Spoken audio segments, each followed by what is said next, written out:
E bem-vindo, Diego Felipe.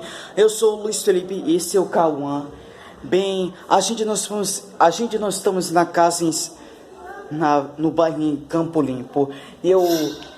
Minha mãe, o nome da sim, desculpe. O nome da minha irmã é Raíssa e meu pequeno irmão é Kevin.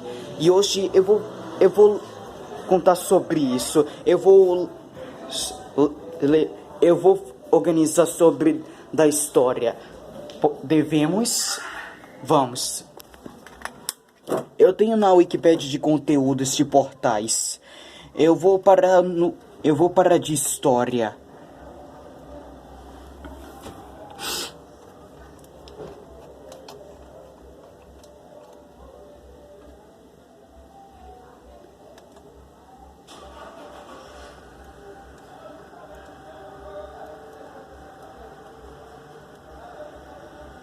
Ok, vamos fazer sobre isso. Eu vou ler sobre da história da Rússia, enquanto que vou ler sobre do Império Russo.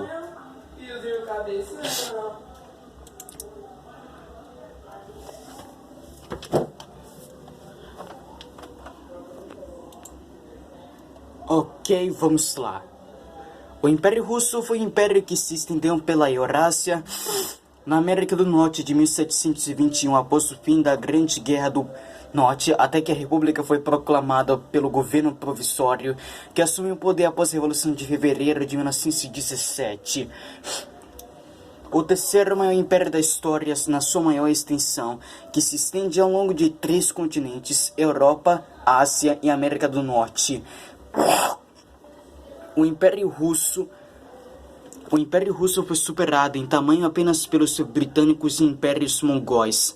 A ascensão do Império Russo coincidiu com o declínio das potências rivais vizinhas, o Império Sueco, a Comunidade Polonesa Lituana, a Pérsia e o Império Otomano. Ele desempenhou um papel importante em 1812 e 1814 na derrota das ambições de Napoleão de controlar a Europa e se expandiu para o oeste e sul. A casa de Romanov governou o Império Russo de 1721 a 1762. Seu Roma matrilinear de ascendência alemã patrilinear.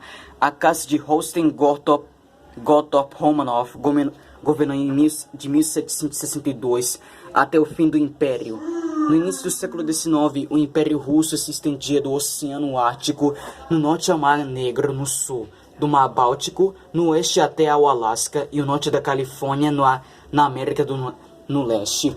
Com 125,6 milhões de indivíduos registrados pelo censo de 1897, tinha a terceira maior população do mundo na época, depois que em China e Índia, como todos os impérios, apresentou grande diversidade em termos de economia, etnias, línguas e religiões. Muitos elementos dissidentes lançaram inúmeras rebeliões e assassinatos ao longo dos séculos. No século XIX, eles foram vigiados de perto pela polícia secreta imperial e milhares foram exilados na Sibéria. Economicamente, o império era predominantemente agrícola com baixa produtividade. Você tem o número de Laina? Não. Eu tenho. Peraí. Em grandes propriedades trabalhadas por camponeses russos, considerados como servos que estavam amarrados à terra. Ei! Eu tava... Relaxa. Tá comigo, tá com Deus. É melhor assim, que aí dá pra ver se é russo, sacou? Tá. Propriedades trabalhadas por camponeses russos, conhecidos como que estavam amarrados à terra por um arranjo feudal. Os servos foram libertados em 1861, mas a classe aristocrática proprietária de terras manteve controle.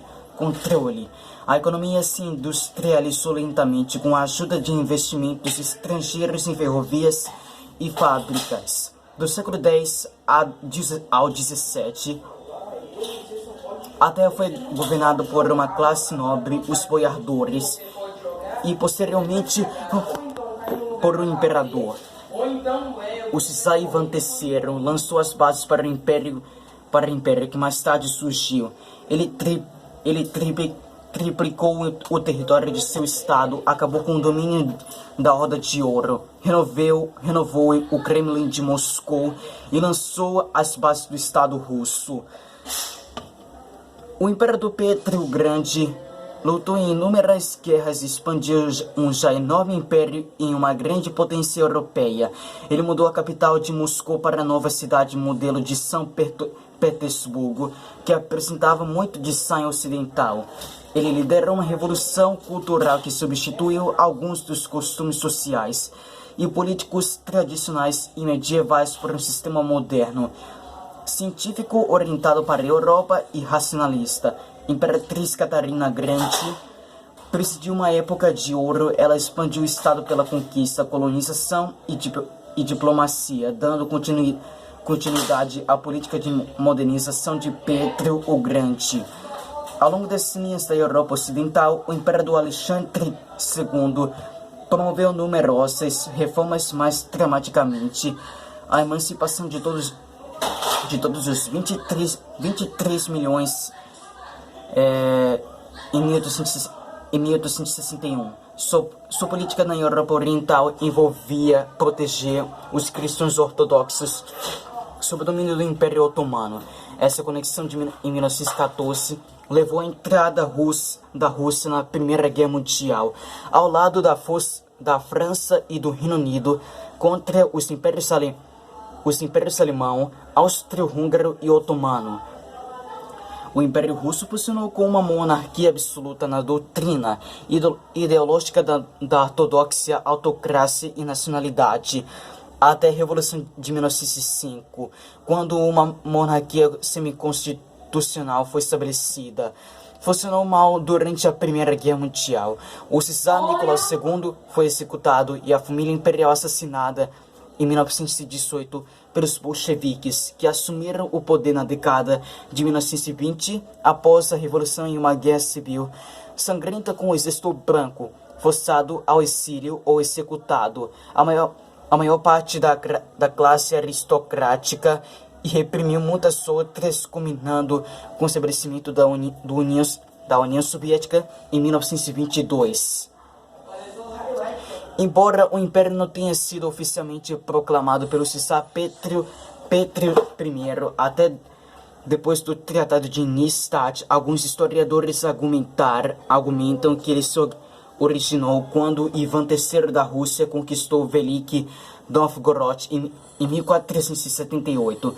De acordo com outro ponto de vista, o termo czarismo, usado após a coroação de Ivan IV em 1547, já era uma palavra russa contemporânea para o Império. Grande parte da expansão da Rússia ocorreu no século XVII, culminando na primeira colonização russa do Pacífico em meados do século XVII.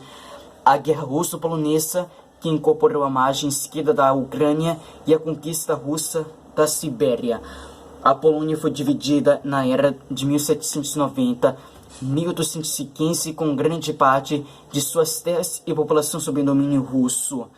A maior parte do crescimento do Império no século XIX veio da adição do território na Ásia Central e Oriental, ao sul da Sibéria, em 1795, após as partições da Polônia. A Rússia se tornou o estado mais populoso da Europa, à frente da França.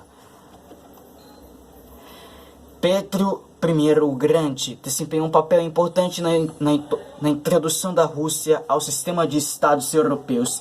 Enquanto a vasta terra tinha uma população de 14 milhões, a produção de grãos ficou atrás da agricultura no Ocidente.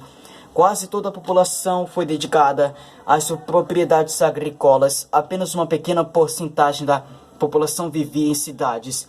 A classe de Kolobs, com status próximos à escravidão, permaneceu uma instituição importante na Rússia até 1723, quando Peter converteu Kolobs domésticos em servos domésticos, incluindo-os assim na tributação total.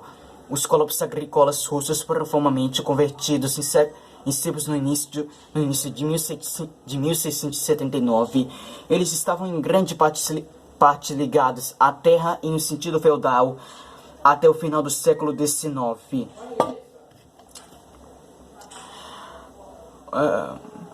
Os primeiros esforços militares de Pedro foram dirigidos contra os turcos otomanos. Sua atenção então se voltou para o norte.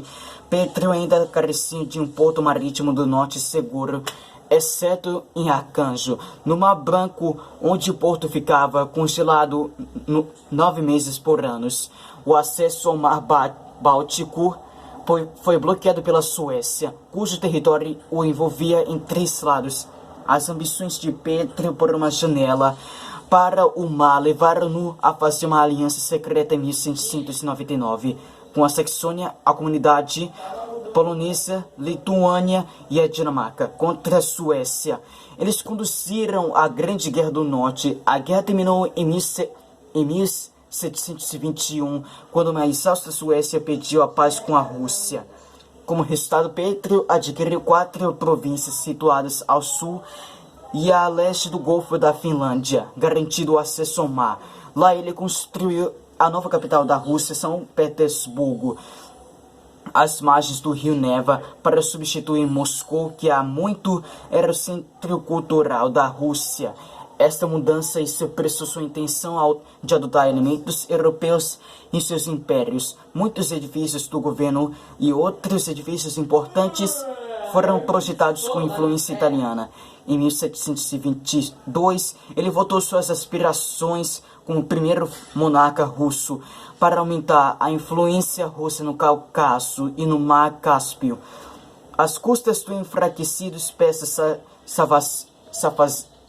Safavidas, ele fez Astracão o centro dos esforços militares contra a Pérsia e travou a Primeira Guerra Mundial em grande escala contra eles em 1722 e 23. Pedro reorganizou seu governo com base nos modelos políticos mais recentes da época, mudando a Rússia em um estado absolutista. Ele substituiu o antigo Boia Duma, Conselho de Nobres, por um Senado de 9 membros.